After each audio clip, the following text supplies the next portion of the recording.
Le top 14 est arrivé à sa mi-saison puisque le championnat s'est arrêté après la 13e journée dans cette année 2024. On va donc faire le point sur les équipes qui mènent la danse en top 14 avec notamment le Stade Toulousain et l'Union Bordeaux-Bègles.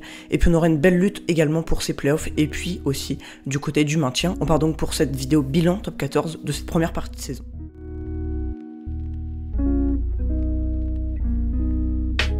Salut les amis et bienvenue pour cette nouvelle vidéo où aujourd'hui on va parler de top 14 puisque ce dimanche s'est arrêté la 13e journée et donc nous sommes pile à la mi-saison du championnat. J'espère que vous allez bien, on part pour cette vidéo et avant tout je voulais vous remercier pour les dernières vidéos qui ont plutôt bien marché, notamment celle sur le Dakar et la Première Ligue, donc je vous en remercie. En top 14 ce week-end c'était le Boxing Day et on va donc faire un point tout d'abord sur le classement. On retrouve en tête avec un point de plus en tête du classement, on retrouve le Stade Toulousain avec 46 points, un petit point de plus que l'Union Bordeaux-Bègles qui réalise une très belle saison avec 45 points. Avec 38 points, on retrouve Toulon qui est sur le podium, juste devant l'Aviron Bayonnais, avec le même nombre de points, 38. Les 5 et 6e places sont occupées par Clermont, puis La Rochelle, alors que Montpellier est 7e, Castres qui est 8e avec 27 points, puis le Racing, puis Pau. 11e, on retrouve le Stade Français Paris qui a perdu contre le leader ce week-end. Perpignan est juste au-dessus de la zone de relégation, et le Loup est 13e, et Vannes, pour sa première saison en top 14, est bon dernier avec 15 points. On peut donc penser que ce sera potentiellement à la mi-saison, pour les premiers enseignements, que Toulouse et l'Union Bordeaux-Bègles seront les deux premiers à l'issue de la saison,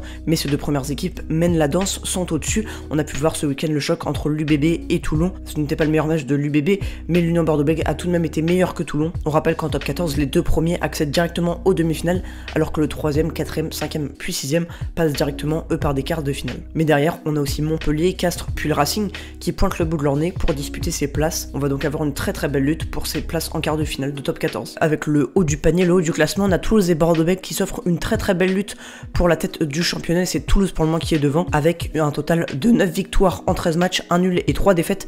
Toulouse est donc devant avec 46 points, puis l'Union Bordeaux-Bègles de leur côté possède 10 victoires pour 3 défaites. Bordeaux recevra pour le match retour le 22 mars qui s'annonce très passionnant et qui pourra décider de la première ou de la deuxième place de ce top 14. A noter que Toulouse a annoncé hier sur leurs réseaux sociaux la prolongation de 10 joueurs en même temps. On a notamment comme français Alexandre Rouma, Anthony Jolanche et puis Emmanuel Meafou qui vont continuer avec les Rouges et Noirs. Et puis on peut noter également la prolongation d'autres noms comme Ange Capozzo ou encore Santiago Chocobars.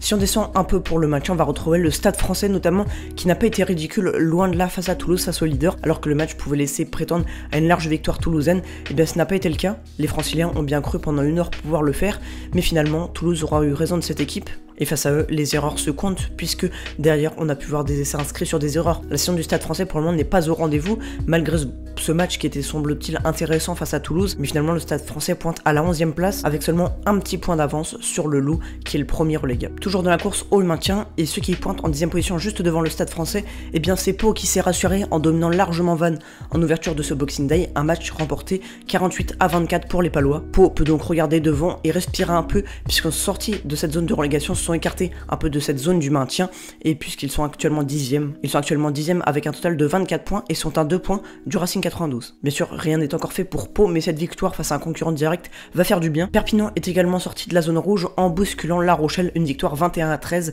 Un match qui s'est joué ce dimanche, un match où l'USAP a pu retrouver son allant offensif, tout ce qu'elle sait faire pour bien s'imposer face à La Rochelle et dominer donc les Rochelais. Cette sortie de la zone rouge de Perpignan est permise également par le match nul entre Racing 92 et Loup, un match 25-25 qui n'a pas trouvé de vainqueur. Le Loup n'a pu gagner un top 14 depuis le 13 octobre, un 35-3 face au Stade Français et le Loup enchaîne donc un 7e match sans victoire en top 14 malgré un match nul la semaine passée face au Stade Toulousain. Cependant, un petit mot européen puisqu'en Challenge Cup tout roule, 2 victoires en 2 matchs pour les Lyonnais. Si on récapitule un peu en top 14, donc les enjeux à suivre sur cette deuxième partie de saison. On va retrouver un mano à mano entre l'Union Bordeaux-Bègles et puis Toulouse pour la première place et pour l'accès aux demi-finales, et puis derrière on va avoir une très belle lutte pour les places en quart de finale. On a Toulon et Bayonne qui sont un peu détachés du lot, et si ces équipes restent sur leur bonne dynamique, ces deux-là pourraient peut-être, pourquoi pas, les titiller un peu Bordeaux, un peu Toulouse. Il faudra d'abord se concentrer sur l'accès au quart de finale. Ces places au quart de finale derrière vont être chères puisqu'on a pas mal d'équipes qui luttent déjà, et puis on va avoir un vrai mano à mano aussi, mais en bas du classement avec beaucoup d'équipes qui vont